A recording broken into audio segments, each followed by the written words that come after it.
Hola amigos del Almanaque, nos encontramos hoy en el Congreso del Estado de Puebla con el presidente Sergio Salomón. ¿Cómo estás, presidente?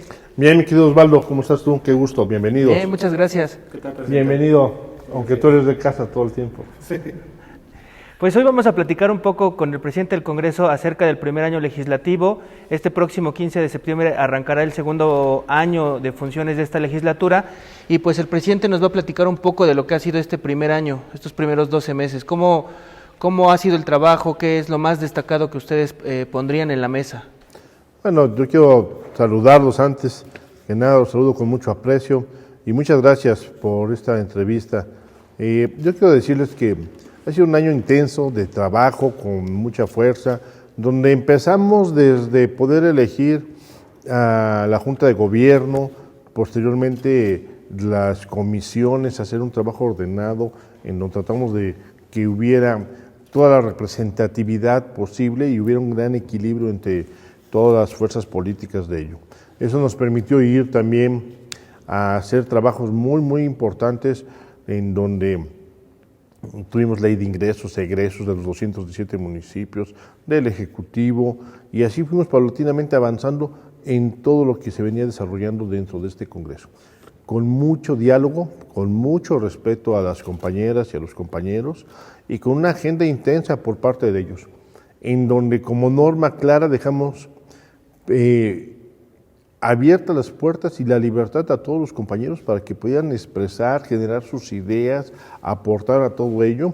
Y bueno, eso hizo que hubiera una gran productividad de propuestas, arriba de 400 propuestas, y se fueron a trabajos, a análisis, a estudios socioeconómicos y de política pública aplicada, y se lograron tener 77 decretos aprobados y 133 acuerdos por parte de los 41 compañeros durante 70 sesiones del Congreso y 386 sesiones en comisiones. Que eso es la cara, eso es lo que se ve, ¿no? Pero hay un gran trabajo de las áreas administrativas, a quien desde aquí les agradezco siempre su trabajo, a La Fuente, que nos hace el favor de cubrirnos de manera permanente cada una de las actividades de los compañeros legisladores, y todo esto nos llevó a hacer un trabajo colegiado. Esto no es decisión de una persona, es una decisión de cómo se colegia, cómo se suman los votos de otros en esta democracia, y con eso se alcanza la aprobación de este tipo de decretos y de acuerdos.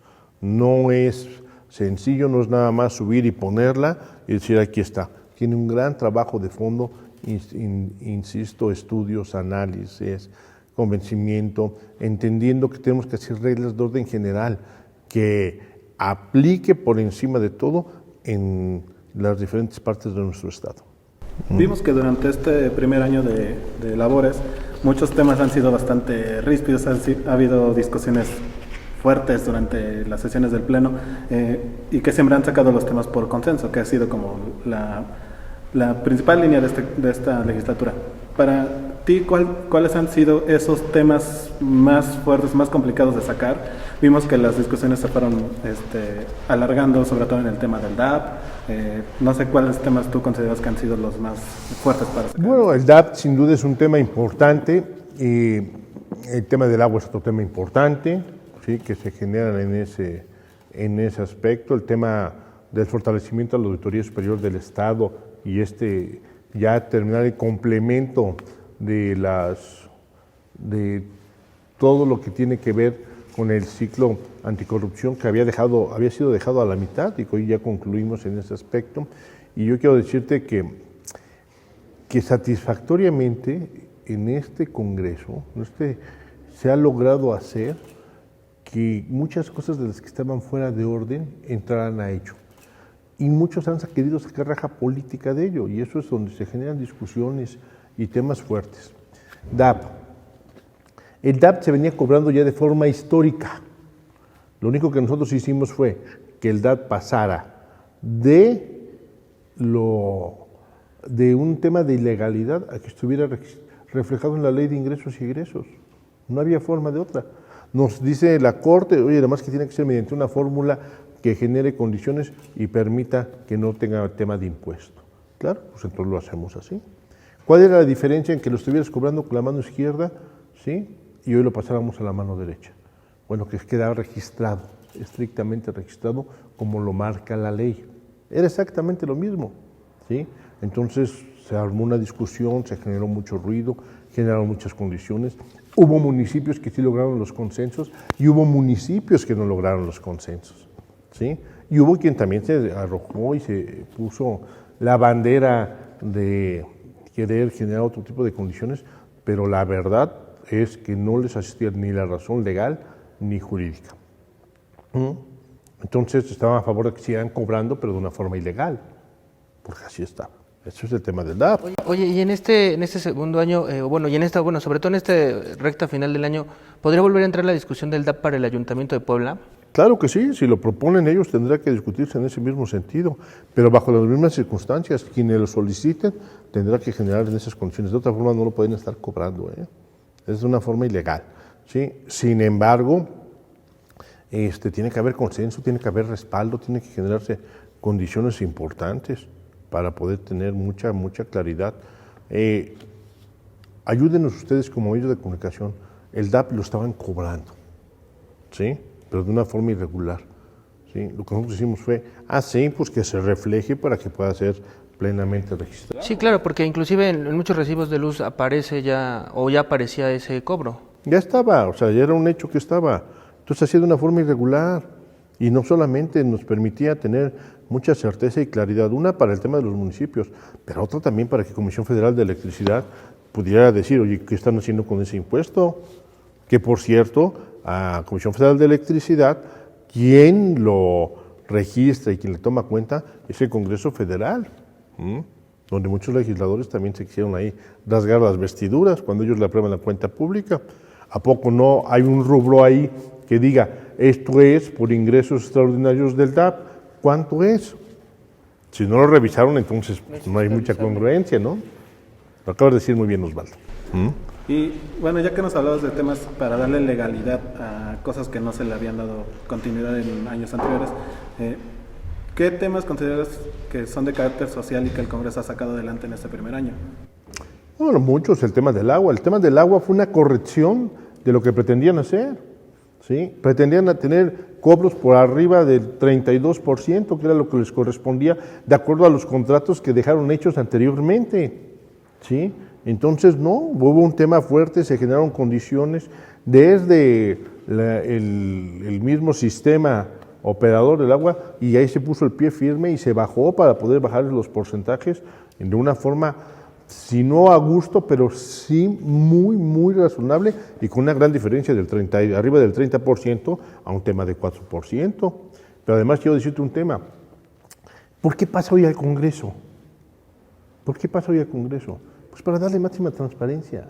Si no hubiera pasado al Congreso, hubieran seguido aumentando y la gente no se hubiera dado cuenta y solamente los que respondían se podía generar. Hoy no, metemos acá, asumimos la responsabilidad, el compromiso y por supuesto el desgaste que quisieron generar, ¿sí? Los que quieren sacar raja política de ese tema.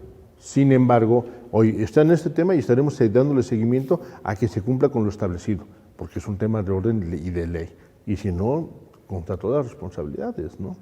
Pero además es un tema que abonaron y avalaron los municipios involucrados en este tema, porque ellos han analizado perfectamente bien que no tienen la capacidad para todo ello. Y sin embargo, ahí es donde te quiero decir con mucha puntualidad, en esta legislatura, ¿sí?, todo lo que ha llegado ha sido para beneficio de las y los poblanos y es lo que hemos aprobado para bien, ¿sí? 2, siempre dentro del marco del orden y la legalidad. Si tú has dado cuenta, no ha habido una sola concesión, no ha habido un tema de beneficio para particulares, no se ha hecho nada nuevo que tenga que ver con endeudamiento de Puebla, no se ha dado un solo crédito para eso, no se han generado condiciones para poder abonar a que haya beneficiarios de índole personal. Yo creo que en ese aspecto se ha venido corrigiendo muchas de las cosas malas que se venían. Este Congreso es garante del orden y la legalidad, no de complicidades como en el pasado. Entonces eso creo que es también dejarlo muy claro, dejarlo plenamente documentado y decirles que así seguiremos. Y una mística importante de la lucha contra la desigualdad en el tema social, ¿sí?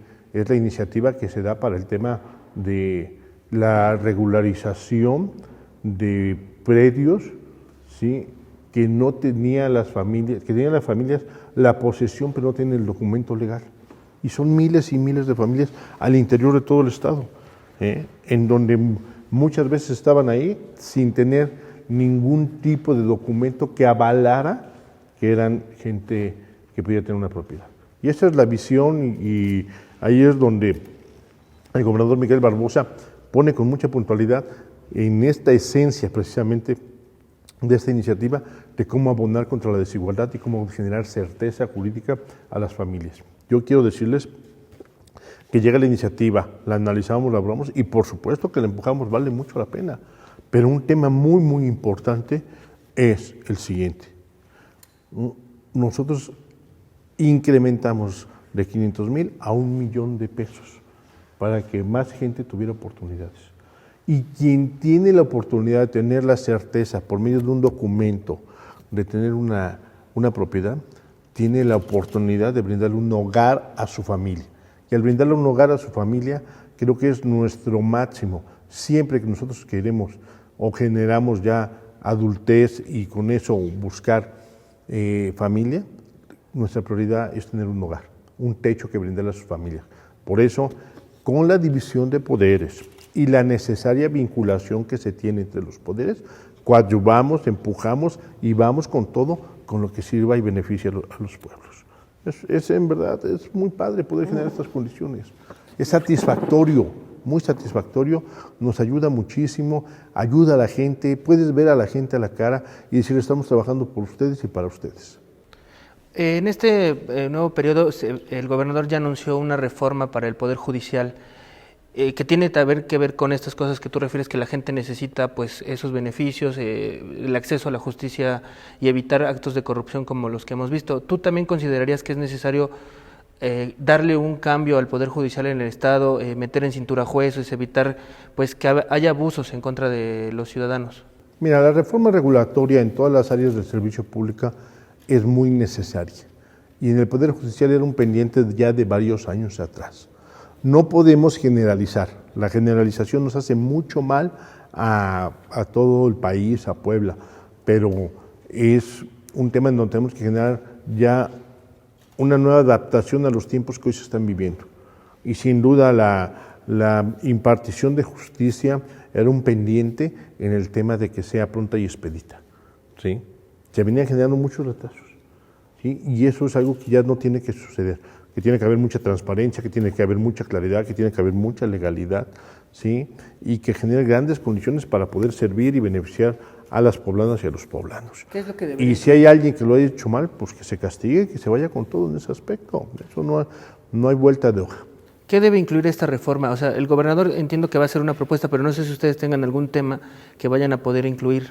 Estamos trabajando todos, necesitamos ver cómo viene esa reforma, cómo la podemos enriquecer y cómo sobre eso podemos estarlo generando, pero sí necesitamos tenerla como base para saber en dónde entramos nosotros y que ellas ya vienen de lo que nosotros tenemos contemplado. Sin duda, la judicatura será un gran análisis que tendrá que ver y en donde podrá girar muchas cosas con respecto a ello, ¿no? Nos acercaremos con el Poder Judicial, es fundamental también la postura de los que lo ejercen como tal para poderlo ver. Y ahí está vinculación importante, ¿eh? Nuevamente aquí nos vinculamos los tres poderes, ¿no? El Ejecutivo desde que propone, el Legislativo desde que la analiza, la estudia, ¿sí? Coordina para poder que sea alcanzable la aplicación, ¿sí? Y que eso nos permita ir hacia más.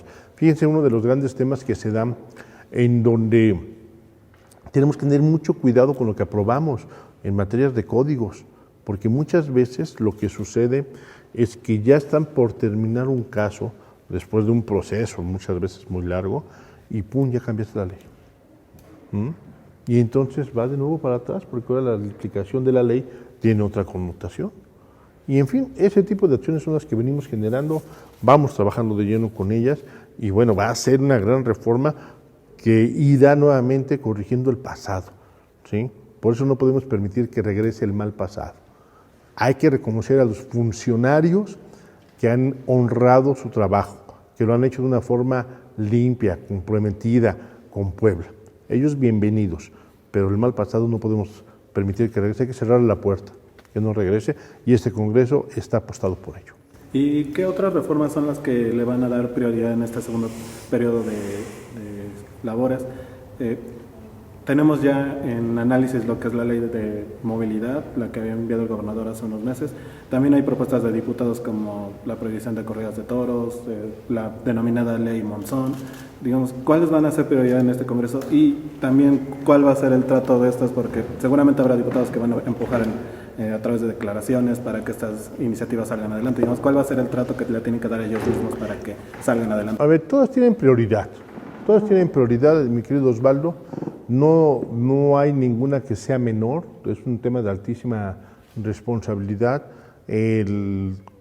Las áreas técnicas del Congreso del Estado se han puesto a trabajar en marchas forzadas, ¿sí?, para poder darle cauce y tener todo listo y previsto para cuando ellos lo requieran.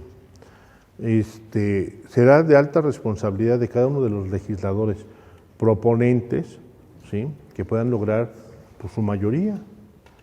Esto no es en automático, que ustedes pueden ver ahí 41 espacios de compañeras y compañeras, dependiendo de lo que se requiera o del tema que se trate, son 22 votos a favor, por lo menos, o 28 en otro caso, en los casos constitucionales, ¿sí? Entonces, no es nada más venir y proponerla, es ver cómo generas que por lo menos 22 o en su caso 28 estén de acuerdo porque estén convencidos de que les sirve al pueblo, que es alcanzable, que es para bien.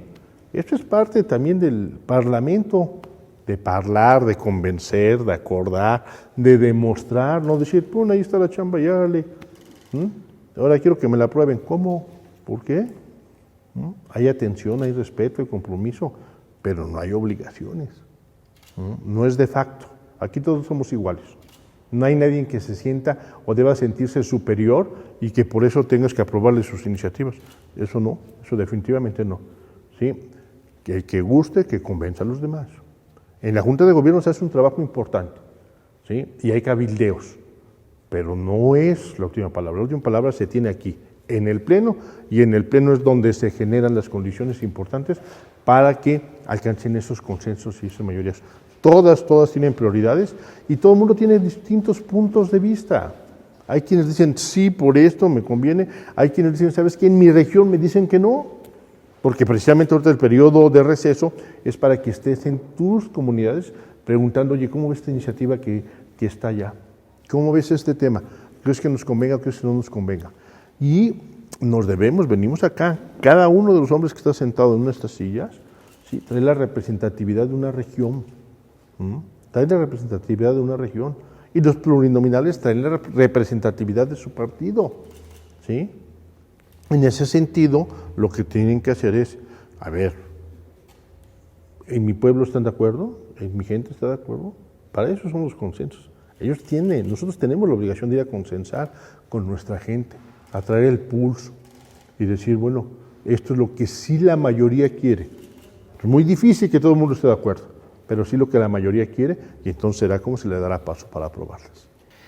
Oye, ¿veremos alguna reforma electoral para el próximo proceso? Ya estamos muy cerca de que arranque este proceso de renovación. Viene la gubernatura, diputados locales, alcaldías. ¿Podremos ver algún cambio o ustedes contemplan algún cambio que se requiera para este proceso? Mira, estamos en el análisis continuo, pero también estamos esperando qué es lo que sucede con el ámbito federal, ¿sí? Y sobre ese tema estaremos viendo cómo coincidimos y cómo podemos en su momento abonar. Siempre a favor de la transparencia, siempre a favor de que haya un avance importante de manera democrática, ¿sí?, respaldando y fortaleciendo lo que está bien hecho y atendiendo las áreas de oportunidad donde haya una mejora. Pero independientemente de esta definición que se lleva en la Cámara de Diputados con la reforma que envió el presidente, ¿consideran que es necesario cambiar el código a nivel local o que las reformas que se hicieron en la legislatura pasada son suficientes para garantizar equidad en la contienda? Habrá que verlo, ¿no? Habrá que ver cómo se empata eso, qué viene, qué tanto nos afecta, porque lo superior sin duda afecta a lo menor, ¿no?, a lo inferior. Entonces, primero viene el tema de la federación y habrá que ver en qué impacta o qué no impacta con el tema local, y sobre ese tema lo podemos generar, Osvaldo. Oye, y sobre todo, bueno, ya entrando en este tema electoral, el Congreso va a ser una de las instituciones pues que más va a tener reflectores con estos temas electorales, porque normalmente hay salida de diputados que van a otros cargos. ¿Cómo van a ustedes a garantizar que no haya, digamos, que no se politice aquí el tema?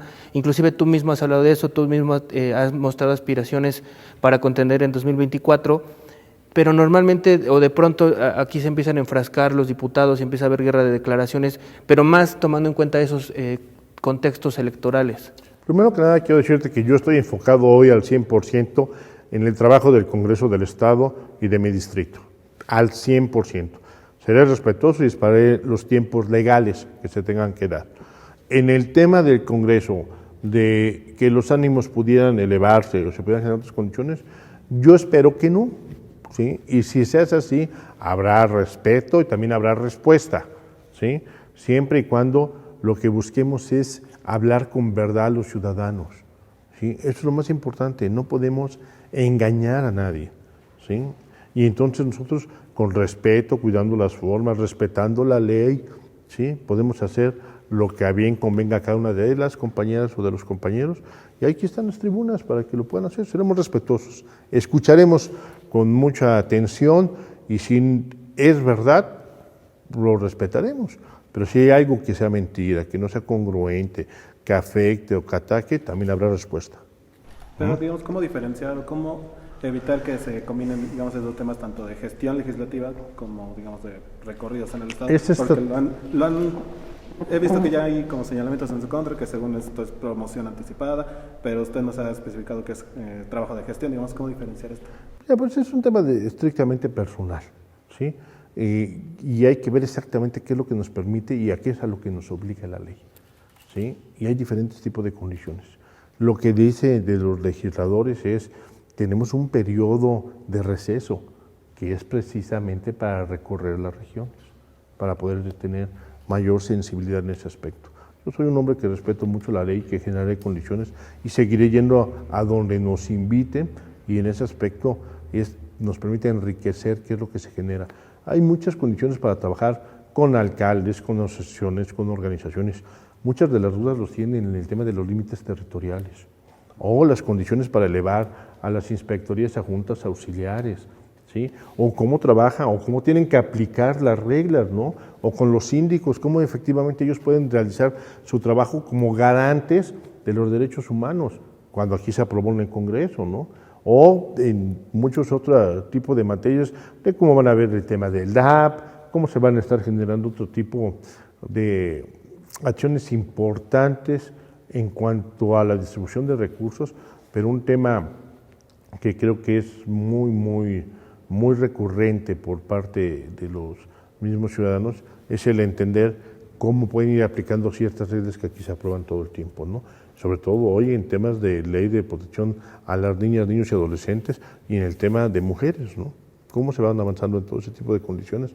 Entonces, con mucho gusto estaremos haciendo ese trabajo, porque aparte es parte de nuestro trabajo, no solamente emitir la ley, sino ser vigilantes de que realmente se apliquen y se lleven a cabo. Y muchas veces socializarla, comunicarla, platicarla. No basta, no ha bastado con que lo platiquemos con ustedes. Necesitamos llevarla a tierra, necesitamos que se socialice, que ese tipo de leyes generen grandes condiciones, que la gente se acabe de enterar de todas estas leyes que se aprobaron en beneficio, como el tema de los títulos o hoy escrituras que se están generando mediante este programa de regularización de precios. Presidente, pues te agradecemos que nos hayas compartido esta entrevista, que hayas platicado todos estos temas con la gente del Almanaque. ¿Algo que tú quisieras agregar antes de concluir la entrevista? Solamente agradecerles a todos ustedes, decirles que estamos en una lucha permanente contra la desigualdad y que lo que vamos a hacer con mucha fuerza, porque es un tema también de igualdad como la que hoy se ha alcanzado, es que no vamos a permitir que regrese ese mal pasado. Insisto, bienvenidos los grandes funcionarios, la gente que ha honrado a nuestro Estado, que ha honrado el servicio público, pero no a los que se enriquecieron vilmente y que hoy todos esos intereses que se pagan hacen falta en servicios públicos, en seguridad, en patrullas, en donde al interior del Estado, en las poblaciones más pequeñas, donde nunca llegaba ningún apoyo. Te agradecemos, presidente. Gracias, amigos del Almanaque. Recuerden consultarnos en redes sociales y en www.almanaquerevista.com. Saludos.